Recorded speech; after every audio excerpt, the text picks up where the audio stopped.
Welcome, friends. Welcome on the barricades. This is your weekly live show delivered to you by the Eastern European left-wing activists, journalists. And today we are going to discuss a very important question from the point of view of politically and socially and culturally, even if you like. That's going to be about the migrant workers, the Eastern European migrant workers that became a very large population in Western Europe, and not only in Western Europe, by the way, also in the United States and Canada and Australia and halfway around the world from here. So without further ado, let me introduce our guest. This is Michał Nowicki, who is a Polish migrant worker in France, and he's also a political commentator, very outspoken about his radical left-wing views. He runs a YouTube channel, actually 2 YouTube channels, and we're going to put the links to those channels in the description of our show today. So I am Bojan Stanislavski, and I am your host today, together with Maria Chernat. And as I said, Michał Nowicki is our guest. Welcome to both of you. Hi. Hi. Thanks for having us. Okay, so let's dive straight in. Michał, before we go to the political and social part of of the question of the economic immigration, that was a process which kind of formatted, shaped to a large extent the quality of the transition to capitalism after 1989, particularly after many Eastern European countries joined the European Union. I would like to ask you to maybe say a few words of your personal story. Like, why did you actually emigrate from Poland? Why to France? And how has your life been like since then? So in the beginning, I would like to say that in Poland, when I made my political activity, I was student. I study history, and after this, I worked in the library warehouse. There I cleaning books. I earned 1,400 zlotys. It is 315 euros. So in Warsaw, it is difficult to live with this money. Impossible, really. Yes. If you watch how many money you have to pay for rent a house.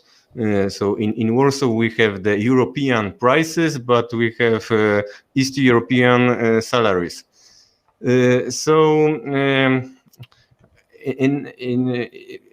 think that it is important to say about my immigration that in 2010 I was sentenced for my political activity. I don't want to say about this, but I was sentenced for 100 days in prison. May I ask why? Oh, why? I made because I was a journalist, a communist journalist, and it was not very popular. I insulted the president of our country, Lech Kaczyński. I was accused that I support the totalitarian society and many other things like this. So they prepared 1 year. They tried to make something with me. I was asked many times in the commissariat to speak about. And after they sent me a letter, you are sentenced in 100 days, you have to pay, or if you want to pay attorney who will be paid more than your sentence. So I paid. And after this, I have problem with finding a better job, because this job in the library, it was a job temporary for me. It is only job after the studies.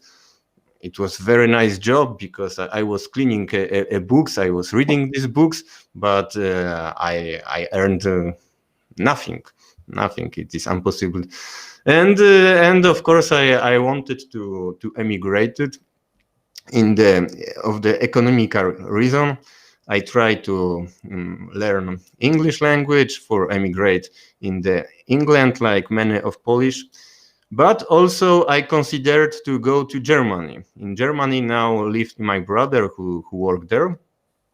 So it was England or Germany.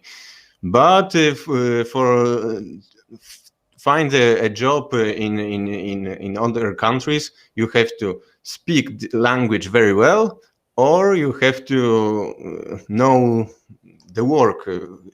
Very important. You got to have work professional experience. Is that yes? With my knowledge of the history of the working movement, it is not very good for the labor market in Europe. So I didn't wanted to go to work in the restaurant or things like this, and I search, and I find the job in France, which I didn't needed speak French, and all these things for work was I can be learned by this society free. So it was removal asbestos in France. I go there with other 30 Polish people. We lived in Saint-Brieuc, in Brittany, in Western France.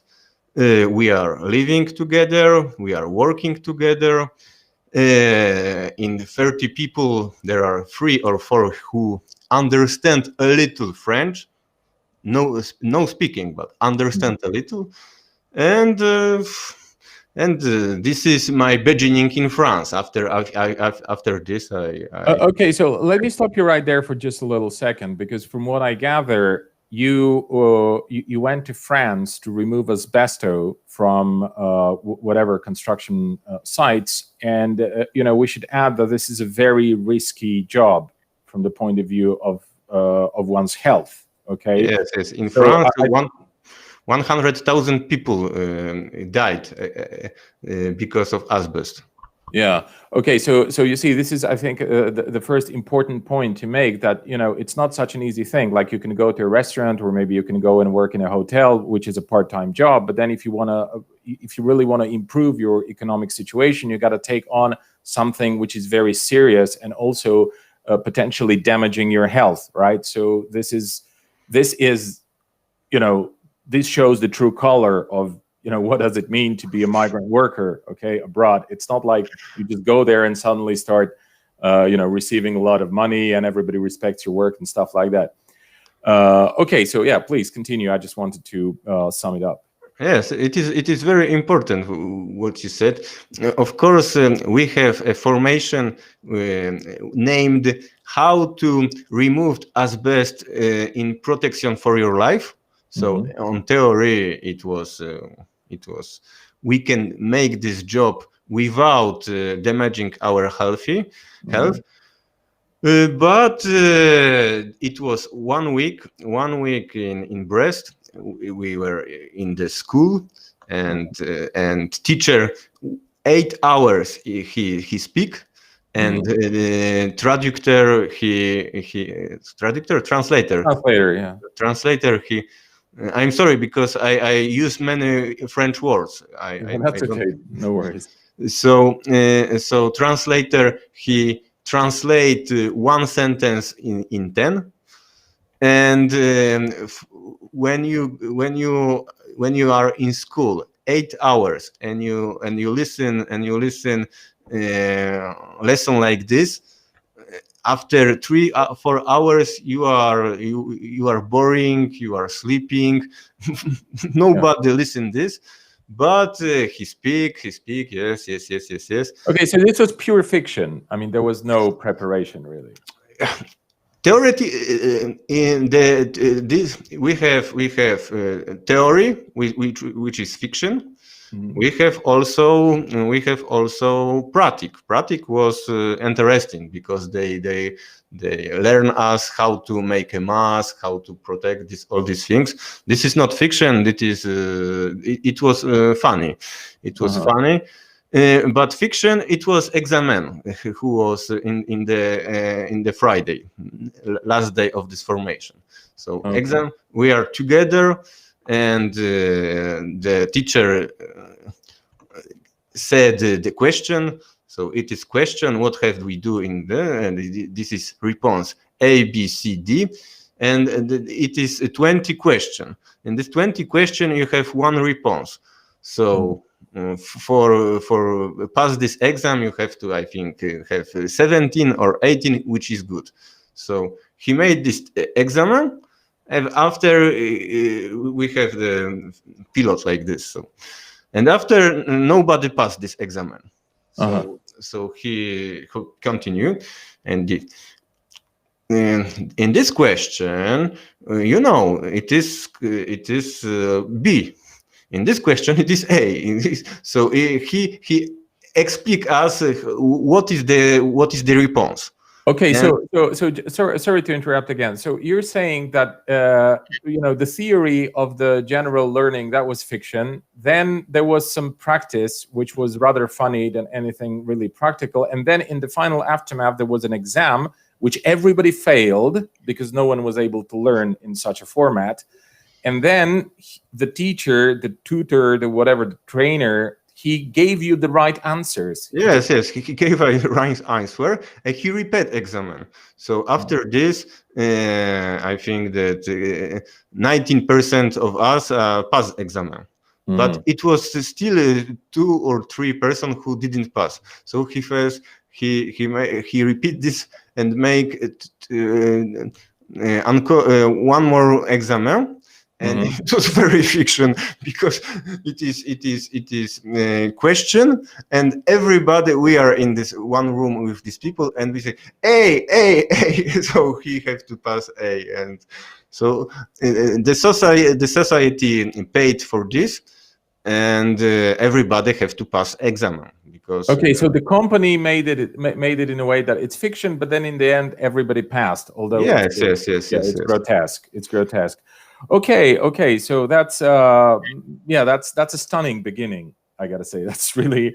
But you know what? Before we go further into how your migrant professional and private life went in France, I'd like to turn to Maria for just a sec to ask to confront this that has just been described, by Michał. How does this fit into the narrative about migrant workers that is the dominating one in Eastern Europe, or in particular in Romania, where you come from, where there's so many migrant workers from Romania? I would like to say that I'm not a sociologist, but I'm a specialist in media theory. This is what I've been teaching for the past almost 2 decades. This is my field of knowledge, and I should talk about the mainstream media narratives here in Romania. It is a very, positive perspective on migration. Romania is the first country, I think, in terms of the largest number of migrant workers in Europe, in European Union. We have almost 4 million people that worked abroad, and they are people that are young and they are resourceful, and they chose to leave. Now, the explanations for this are rather bizarre. And I should say we had even a report written by academics and by sociologists that took me by surprise because it fits the media narrative. And usually when you have sociologists that are not ideologically biased, you'd see that there is a difference between what the media says and what the science proves. And to me, it was quite a surprise to see that, and the only explanation that I could find for this type of bizarre overlapping of the media narrative and the sociologist perspective is the ideological bias. That the Romania has a lot to gain from this migration, process. The narrative goes like this. The European Union is a land of opportunity where each individual can pursue his or her dream and can work abroad to fulfill his or her aspirations. A flexible working force and flexible job market offers each and every one of us the possibility to go and work wherever they can feel they can fulfill their true human potential. But besides this very, glamorous perspective that the media sold us for years, there are harsh realities. And the sociologists here came up with the idea that basically the main reason for migration are not poverty, lack of jobs, unemployment. No, Romanians were fed up with corruption and the state. And this corruption that is the explanation of everything. So you have 4 million people that just went, I might say here that Romania is a very conservative country. We rank number 1 according to a Pew Research in terms of people being very religious, and they are very attached to traditional values. So why do you think all of a sudden these traditional and conservative people would just choose to go away? Yeah, also corruption is a very traditional value, I might add, And that seemed very odd, and the idea was that this is the way to civilize the barbaric Romanians because they will go abroad and they will work there, and then the Western values are just going to civilize those barbaric Romanians that are so narrow-minded. And this is a wonderful process because they will come home so enlightened, by the European values. Sure. This is also very interesting. And another thing was that they will send home a lot of money, which is true. And that would contribute to the economy. That is true. But they never they fail to take into account the social costs. And I would like to have my next intervention on the social costs of migration here. Okay. These are the main narratives, we had some theater plays, some people that tried to, and even some researchers that tried to take the glamour away and see migration for what it is. Economic despair leads people to leave their families and their loved ones and work in very dangerous conditions, and to come back home broken by very harsh working conditions. Yeah, okay. So I guess that this candy-coated perspective on immigration that is obviously widespread in your media can be easily confronted with what Michał is saying here, okay? Because basically what's been happening to him is that he was working for no money almost, okay, here in Poland. And despite the fact that he liked the job, like he wasn't able to make a living because it was 300 euros or 310 or 15 or whatever. And then, just because he wanted to make some substantial amount of money without, working part-time in some cafe or in a hotel or something like that, he had to go to work in the West in one of the most dangerous, industries, okay, which is removing asbestos from construction sites and stuff like that. So yeah, I guess, and this thing about corruption, okay, that's what I Yes, said. but I want to add something about what Maria said. Yeah, please go ahead. That in media, in Polish media, I think we have other narrative which said that the European are handicapped, are not good because they strike, they are lazy, so they need the people from Eastern Europe who can work harder and show the lazy French how have to work.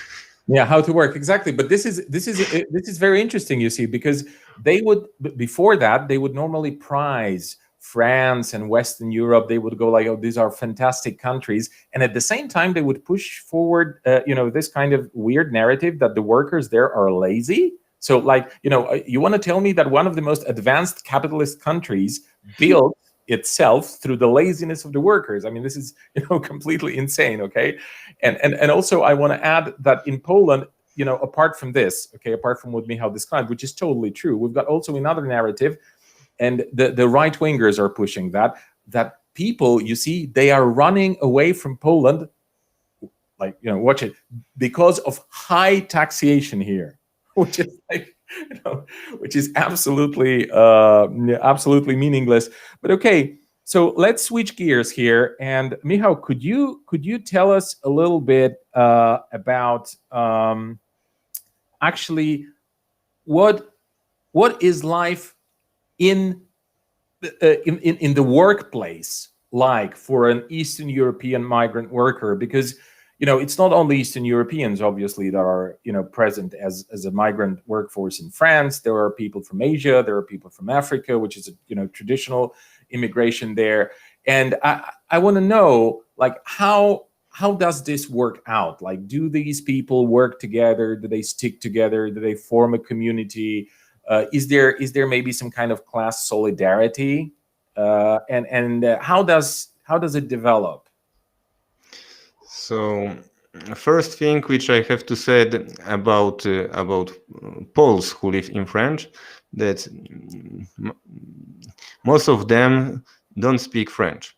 So in Polish education, you can learn English or other language, German, but French is not popular in Poland. And in the other side, in France, not many people speak English. So we have a situation that Poles came to France, they try to communicate in English, but nobody speaks free English. So they are totally isolated. And if we compare this to the migrant from the poorest countries in the world, like Congo or Mali or other French-speaking countries in Africa, we see that these people who came from these countries, they assimilate easier than Poles. It's most difficult because they have to go to prefecture many times with the papers. They have to have all this stuff bureaucratic. But many of them can stay in France, have promotion, became manager, and stuff like this. Poles in French, they are totally closed community. They are only few work which you can find Poles. It is construction, it is truck drivers. And also you can find the Poles who have plumbers. Okay, yeah. Plumbers. Of course, I would like to say that in 2016, when they were women demonstration in Poland, strike kobiet. Yeah. I was with my wife in before embassy of Poland in Paris, and they were crowded. It was many demonstrations organized by left And also we can find them the women who work in Paris, Polish women. So these women are different. They speak French, they are assimilated, they have careers, they earn, I don't know. Okay. Okay, so are you trying to say that there is this new Polish immigration that apparently, started going to France, started immigrating to France after Poland joined the European Union, and they are a very hermetic, closed community because they don't understand French, they don't know how to go about stuff, they are completely dependent on their bosses or whomever manages them, their professional life in France, and then there are some women apparently also from Poland who had an opportunity to develop a career, and they are somehow different. How is that possible? I don't have contact with these people who lived in Paris and make career. So I only can find in Facebook. So there are people like Roman Polański or Agnieszka Holland who live in France. So they are Poles. They made career here, but it is other world. I worked in the logistic. I worked with. I unload the truck, and I have contact with many drivers from Eastern Europe, Poland, Ukraine, Romania, Bulgaria, all these countries. Every day, and I am there because I work in the building where 200 people. Yes, warehouse. There are 200 people, and before this, my work there was very, very hard because I worked in the minus 25 degrees. Because it's a freezing place. Yes. But when they find that I speak Russian and I speak Polish, so I can communicate with all these drivers. Now my situation in the workplace is better, and every day I speak with these people, and every day it is they need me because these drivers don't speak French, and my colleagues don't speak these languages. So, and they are very, very hermetic. These drivers who came from Eastern Europe, they earn a little money, which is legal. It is in Poland or in Romania. It is like, I don't know, 500 euros, and most of this pension is black market. It's not legal.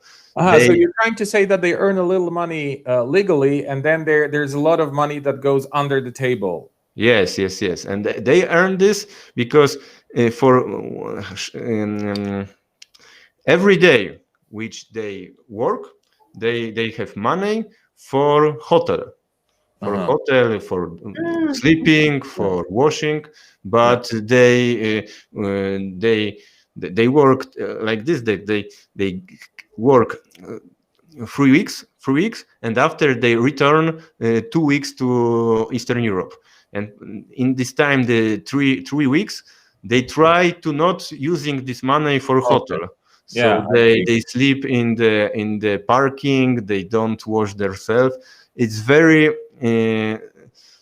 condition. It is this European dream that you can find the Eastern European drivers in the station service, and they brush the teeth. They very stuff like I understand, and it's also very humiliating. I guess, Maria, just to go to you for a while, like I understand this is how the process of civilizing these barbarians, this is how it goes through. You give them some money, which is very little officially in their labor contracts. Then you give them some money, which they have to have also by law, I guess, in order to be able to accommodate themselves somewhere on their way to the place or to their destination and back home, and it's like 2 or 3 weeks, as Michał just explained, and they are just trying to save up on that, right? Like, so that's why they have to use, like, you know, public bathrooms in gas stations and stuff like that. But you know, I want to ask, since you said, Maria, that there are so many Romanian migrant workers, and I was wondering, are there any stories also, maybe not in the mainstream media, but maybe somewhere in the left? And then I want to talk about what is the attitude of the left, which was already signaled very partially by Michał in Western Europe towards the Eastern European migrant workers. But I want to ask you first, have there been any stories like that, any feedback from the migrants that have had similar experience to the one that Michał is reporting here, and that would make a story in Romania? As I said, not necessarily in the mainstream media, but maybe, I don't know, on a blog or maybe on a YouTube channel. No, it did, and it also did in the mainstream media, because, you know, this whole beautiful image that they tried to create started to crack, you know, eventually, and you could see through the cracks, and those cracks got bigger and bigger. First of all, it started with the theater companies, like the one I told you about, Bacaz, David Schwartz ran it, the director. Of course, it was a collective, but he was one of the theater directors there, that documented the difficult process that migrant workers went through. Then it broke in mainstream media, horrific story about sexually abused migrant workers from Romania in Sicily, Italy, and how brutally they were treated there. Then it broke out because we have now what is being called the Socola phenomenon. Socola is the name of a psychiatric institution in Iași, the largest city in the eastern part of Romania. And the Socola phenomenon is the depression and the psychological problems that the women who worked a lot in Italy, Spain, Germany as care workers, I don't know how to say this, they care for the elderly, you know. Yes, workers in care homes, yeah. Yes, workers in care homes and in care workers at home. So they came home basically destroyed, and psychologically it was very difficult for them, and they had to be hospitalized in significant numbers in Socola. So this is why we have now what it's called the Socola phenomenon. I mean, this type of stress-related psychological mental health problems, serious mental health problem that need, you know, people to be committed to psychiatric institutions. Mm-hmm. And we also had stories about migrant workers in constructions, like our guest here, that weren't paid. They constructed one of the biggest malls in Germany, and eventually they haven't got their wages paid, at least the last month. And it was impossible it was a demonstration. At first, the German media was with them, and then nothing really happened because they are covered. I mean, the ones that basically built the mall, because they use these subcontracting firms. I mean, they use intermediary firms.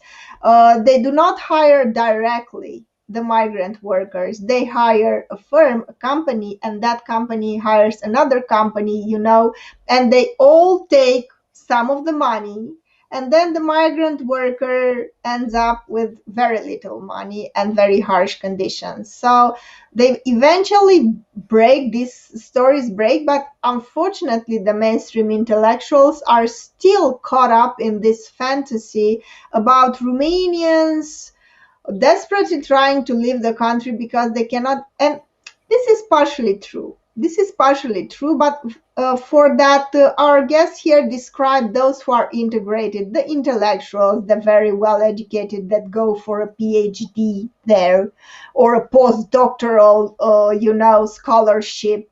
This is a very privileged position, and when you already have a doctoral degree and you go abroad, for a postdoctoral fellowship, I don't think this is representative, unfortunately, for the millions of Romanians that work abroad right now. That's right. Thanks a lot for this perspective. I also want to add one important thing here before I switch back to you, Michał. I just want to say that, you see, there's one important conclusion here that I really feel must be made. And this is something that you will never, ever hear or read in any mainstream Eastern European, at least, media, which is, look, there's a design here, okay? There's a pattern. I mean, they take people from Eastern Europe, okay, and they use them for what? Like for taking away asbestos or, for whatever, driving their goods all around the country in trucks or I don't know, back to Eastern Europe, whatever. And, they know that these workers are earning very little money and they are at the mercy basically of the extra money that they, just can save up on if they don't take a shower not once in 3 weeks or something like that. Okay, plus, we have these people that you just described who are in a better position, okay, socially, and maybe, because of the general intellectual capital that they've gathered, they maybe speak a few languages and stuff, and also they enter a university academic society, okay, so it's probably easier for them in many aspects, but look at it. I mean, we are there, okay, we Eastern Europeans are there in Western European to do what? To remove their asbestos, to clean their hotels, to work in their care homes, to change the diapers of their elderly, and so on and so forth. We are there even if you take these academics, they are there to do research on the part of the Western institutions. So they use our manual labor, they use our intellectual labor, they use pretty much everything. This is the role, okay, that has been designed for us. This is like what we actually mean to those that you previously described, Maria, as those that are going to civilize us, okay, those that are going to transmit the Western values and so on and so forth. And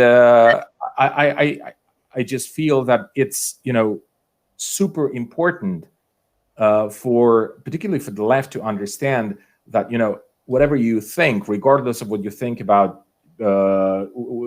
European Union or the West in general, you should not abstract yourself from this very simple, obvious fact that we are like a colonized countries, colonized nations, colonized societies, and so on and so forth. And okay, so let me get back to you, Michał. You mentioned a few words about what is the attitude of certain left circles in France. For example, when we had this mobilization here against the attack on women's rights, against attacks on the abortion, which is already pretty much illegal in Poland anyway. But before you speak about this, what is the attitude of the left in France? What is the attitude of the labor unions in France towards migrant workers?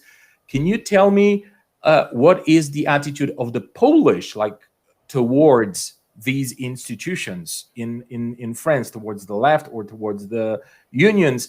Because I think that's very important to know whether they actually think that these are the institutions or the political organizations that they could turn to in order to get some help, to get some support, or are their political views somehow completely off the spectrum?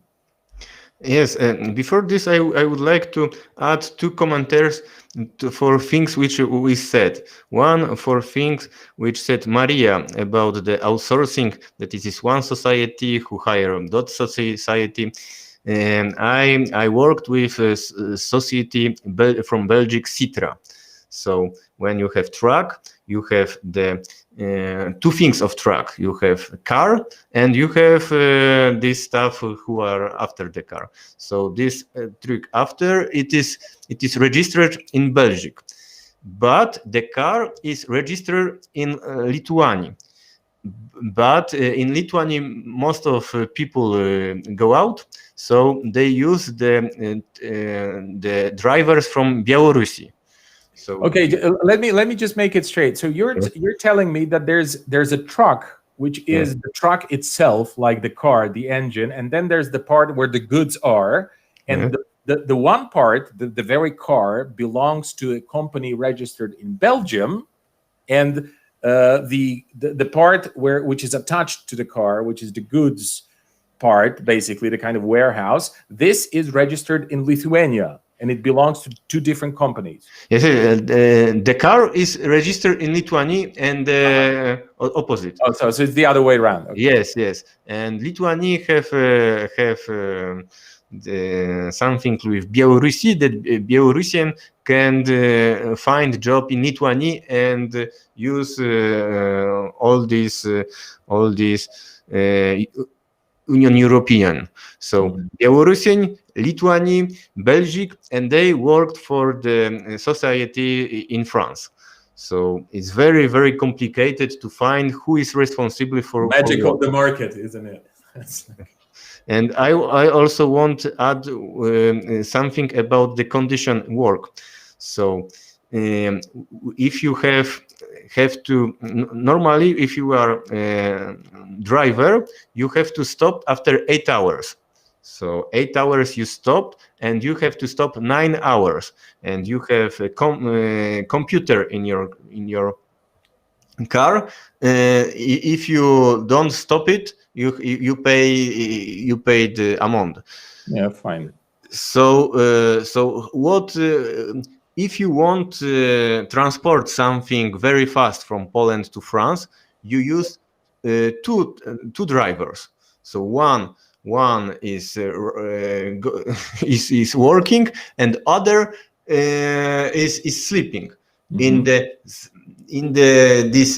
small espace in this car, they are together, two adult men all the time.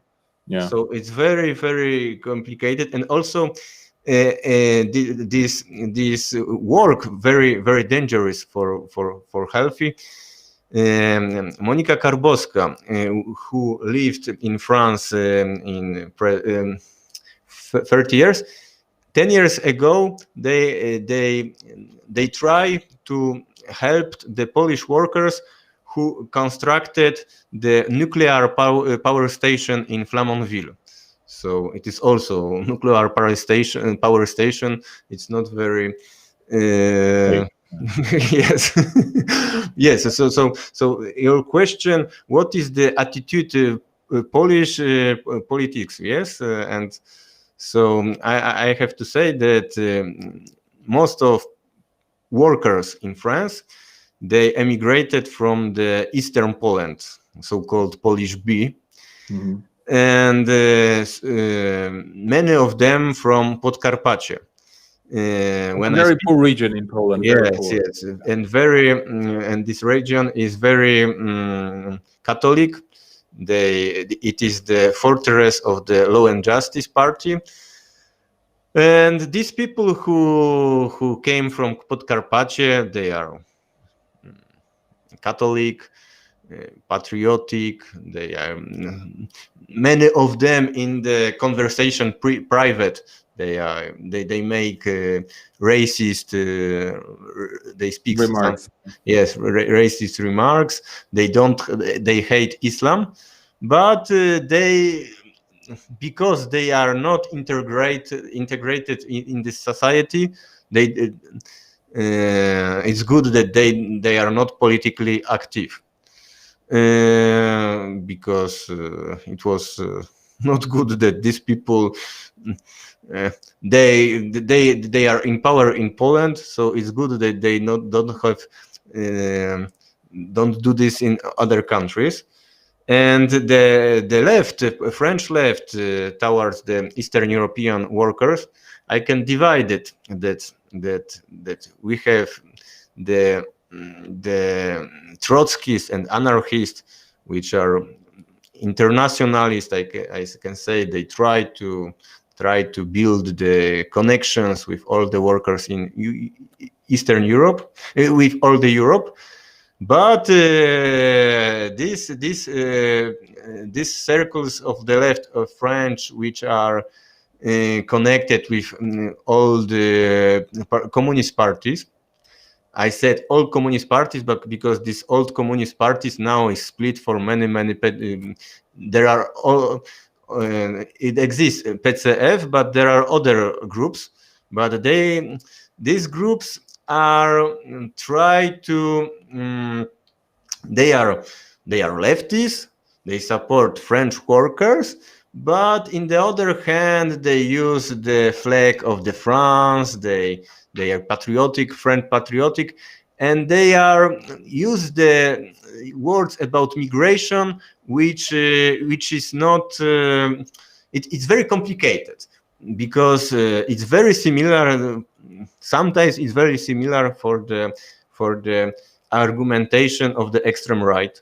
They say that they use other arguments, but it's very similar.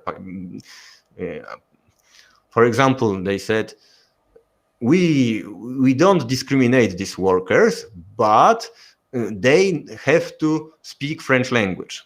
And if you want to, if you go to the parking in the autoroute in France and you find drivers from Eastern countries, nobody speak French, so everybody get out.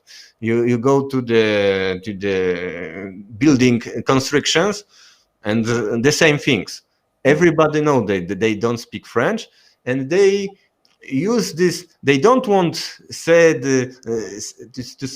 we are racist, get out from France, but it's complicated for me, this argumentation. And also we have social liberal party Socialist, which was in power 2012 2017. And in this time, the Premier Minister Manuel Valls, he expulsed 25,000 Roms to the Serbia, Bulgaria, Romania. They made something like in Second World War. If you are Roms, you are arrested and deported because you are Rom. And 25,000 people are deported like this. Okay, well, look, this is definitely a problem that requires a different conversation, I would say, because obviously this thing that was demonstrated by Manuel Valls, I was not aware of it, really. I didn't know that it happened. And this is something completely unacceptable, because that really reminds you of the darkest periods, okay, of the modern history of Europe. Of course, there are groups, okay, of course, there are groups that are on the left, like anarchists or, radical communists or something, that are, and they're going to be supportive in at least in words or in propaganda. I don't know how much they can actually do for the workers there, but it's good that, they at least say some, they kind of use this internationalist leverage, which is, it's very good. Then, what is pretty important for me here is to analyze, maybe not now because we don't have enough time, but in a separate conversation, to analyze this attitude which you described me how is complicated. And I think it requires our attention, because immigration is in fact complicated, and immigration can be problematic. Okay, not only if you're just a right-winger, crazy right-winger who just believes that, I don't know, people from Arab countries are terrorists or something like that. If you're some kind of weird racist or Islamophobe or something like that, okay? There are also there are numbers of there's a whole number of examples from Western Europe where people who used to be very favorable, okay, towards migrants, immigration, and so on and so forth, changed their position recently because in these times of austerity, it's already difficult enough to get jobs, and there's this huge influx, okay, of people from Eastern Europe. So obviously it creates political problems, ideological problems, cultural problems, if you like. And I definitely feel that this is something that the left should discuss more, because this virtue signaling, okay, that, everybody's welcome anytime, everybody should get a job, everybody should be, secured, insured, and all the rest of it, then this is not something that is actually working. I mean, this would be great if this could have been possible, within capitalism and within, the structures that we have, let alone national countries, but in general, like the economic regime in the European Union. So I think this is definitely an important issue, which I would be glad to take up in some of our programs later on.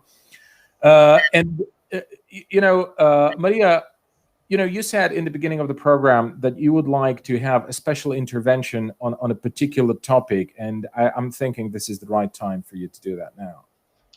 Yes, I want to talk about the fact that the social costs of immigration are never taken into account. I recently listened to one of Richard Wolff's interventions on how capitalism is not in fact efficient because it fails to take into account the social costs of everything.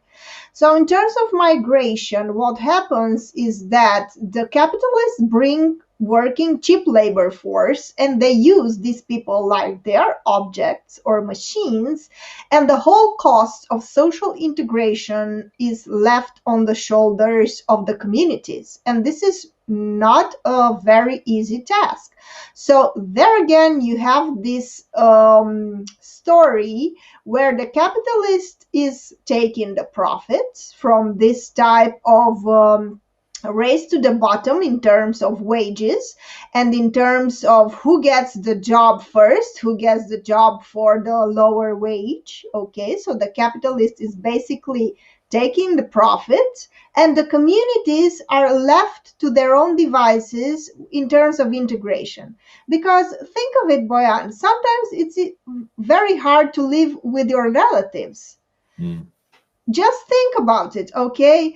It is difficult to live and to adapt to a social context where you have to share resources, public spaces with people that come from a very different cultural and social background. We have to be honest about it. Yeah. Because as I said, sometimes it's difficult to live with somebody close to you. Let us admit this. And once we admit this, without running the risk of being called racist, we must see that this whole emotional costs, this whole social costs of integration is put on the shoulders of the communities. And while the companies take all the profits, the communities are left alone to face this challenge of integrating, of relating to one another, of establishing a common language, of establishing common rules for us to get by, Paul Embury wrote a book about how this, type of bringing on new people to get the job done for a lower wage, while very profitable for the companies and also very interesting in terms of cultural diversity. It is putting a very important pressure on the public sector. You might find yourself competing with with numerous people for the same resources in the same time. It doesn't mean that you're racist. The whole we are treating in cultural terms a problem that should be treated in economic terms. And I want to emphasize this. We had here a small village called Ditrău in the western part of the country, and two Asian migrant workers were brought up to work in a factory producing bread. And the villagers said that they would not buy the bread that these migrant workers produced. They came from Sri Lanka, I think. And it was a national scandal on how racist the Westerners are and how narrow-minded and how Viktor Orban is brainwashing them with propaganda. And I said, look, just imagine for a second that those two migrant workers were not actually migrant workers, but some people from Asia with a lot of money that just came there to invest or to buy property or, for that matter, to run a charity. Or for fun. Or for fun. Do you think the same would have happened?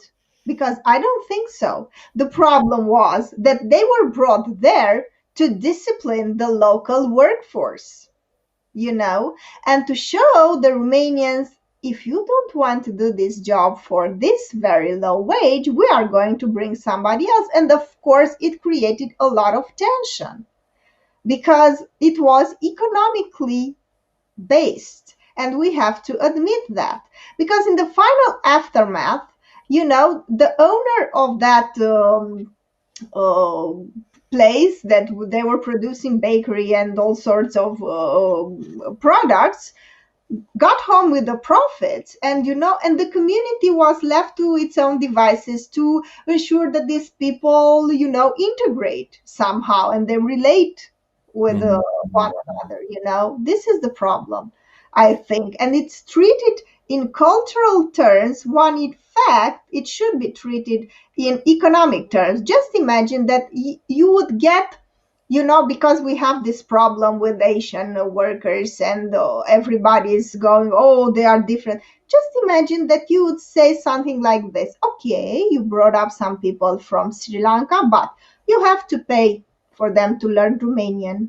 You have to pay for some courses that they get acquainted with the local cultural background, the Romanian history, some legislation, and then it would have been so profitable for the owner to get them, Yeah, okay. Look, this is...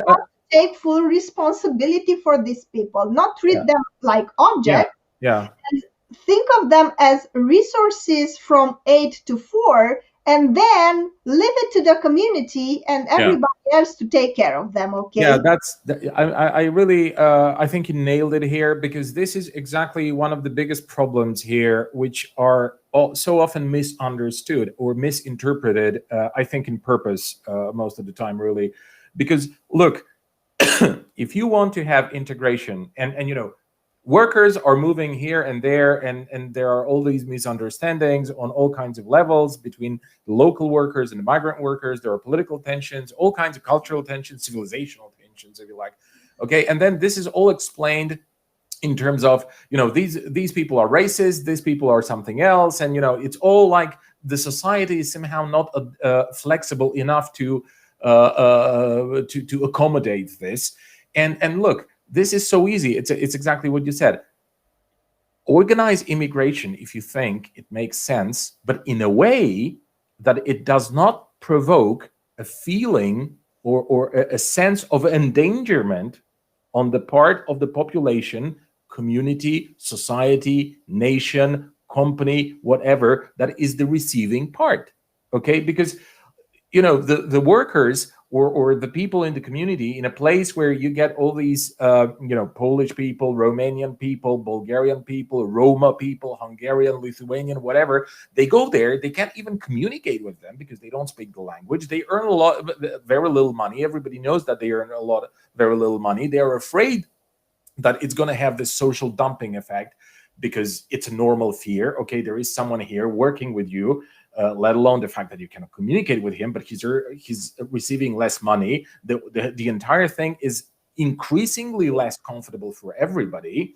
Okay, and obviously this is going to produce tensions, and it's producing tensions by the force of the circumstances, not by the force of people not being flexible culturally or something like that. So yeah, I totally agree with you here. Michał, what is your take on that? How do you share this perspective? Yes, I would like to return to the beginning this story. So we worked in Saint-Brieuc, but we are living in the small village 15 kilometers from this town.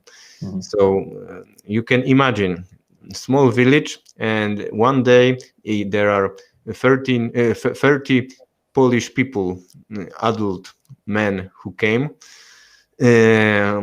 All the day, all day they are drunk. Every day there are many things. They are aggressive. They shouting. It's I living like this 2 months, and it's for me it's very. I have to quit this my colleague, because living with them is I will finish like alcoholic, because so for me it is normal that people who lived in this village, they are fear of us because they are old, or they are and I want to say something also about this formation. Because there in this formation in this class which I said, it was Training. yes, this training was formation in French. So this training, after when I spoke French, I read this manual for this, and there are it was made by the Commission and also by the Europe, the unions, trade unions. It was this training have to be accepted by the trade unions, and there was one chapter which said in which condition you don't work. So, for example, if there are not machine, if there are something which is not good, you are right to say, I don't work because it is dangerous for me. And it is right, all the workers who work in asbestos. And we didn't know that. You didn't know this. You were Yes, not told. after I in this learning I read it, and there was everybody take this manual, but nobody understand. Yeah, that's really horrifying. So we are the best workers for the bourgeoisie, because we don't understand what is the condition. So we have to work. Yes, we have to work. And and you are at the mercy of the people there, because you can't even communicate. But also I want to get for just a little second, because I think it's very important what you said about this village in France where there were many Polish or Eastern European workers who were drinking, abusing alcohol and so on and so forth. Look, this speaks to the question of the social cost. Okay, that's what Maria said, because this is the real cost. Okay, of this unfettered immigration, okay, opening up borders for the free movement of capitals and free movement of people and workers and labor and so on and so forth. So this is like, if you allow this to happen without any regulation, which is how it is actually happening. I mean, there are some regulations, but they are you can see how they are applied, okay, judging by what Michał said. He just said that we were supposed to be informed about when are we allowed to decline work, and we were not even aware of that up until the moment that some of us learned French.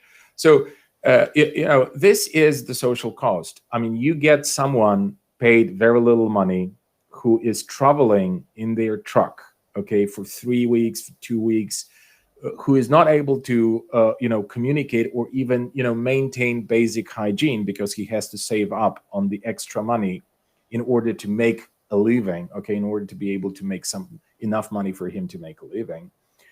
And they are detached from their communities, from their families, from their wives or children or family, whatever, right, for like most of the time during 1 month.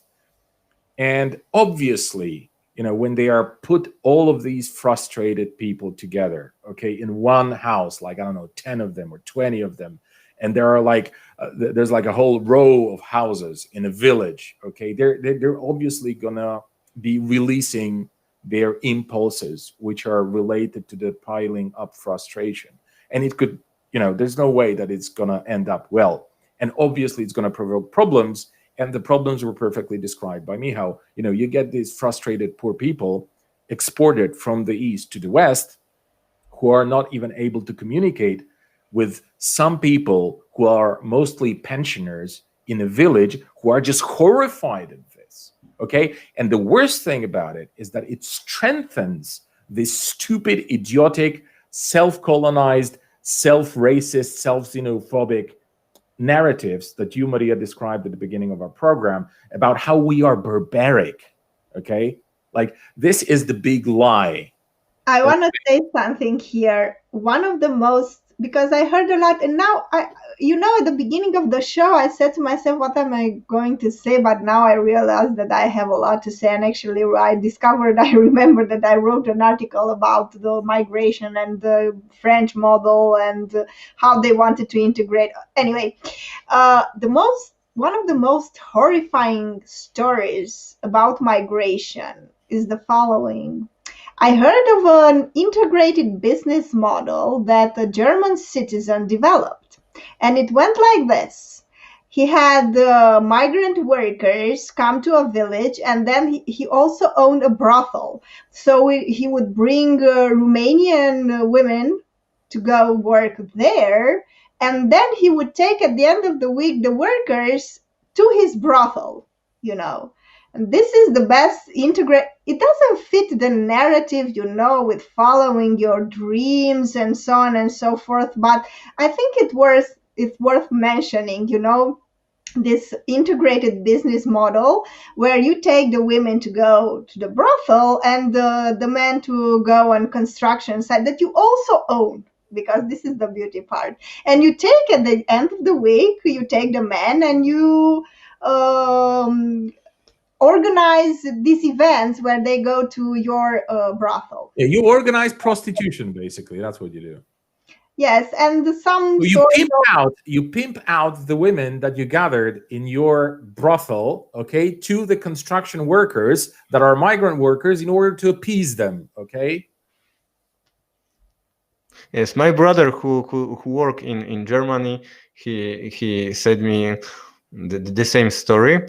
And also he said that there are other things that there are in this company.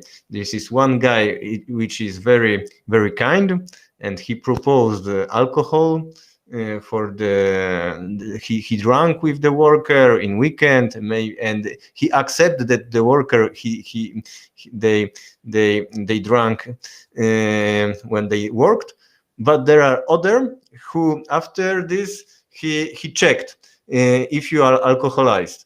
Uh-huh. Good cop and bad cop. Yes, but when they find that somebody is drunk, they cut his salary. Yeah. So yeah.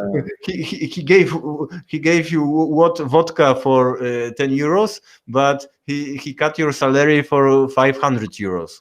Isn't that a great business model? I mean, you see, like 490 euros back in your pocket. That this is just okay, guys. Like, look, because we've been talking for over 1 hour now, and I want to close down the program today. So please, Maria, you go first, and then Michał, you get the last word on this program.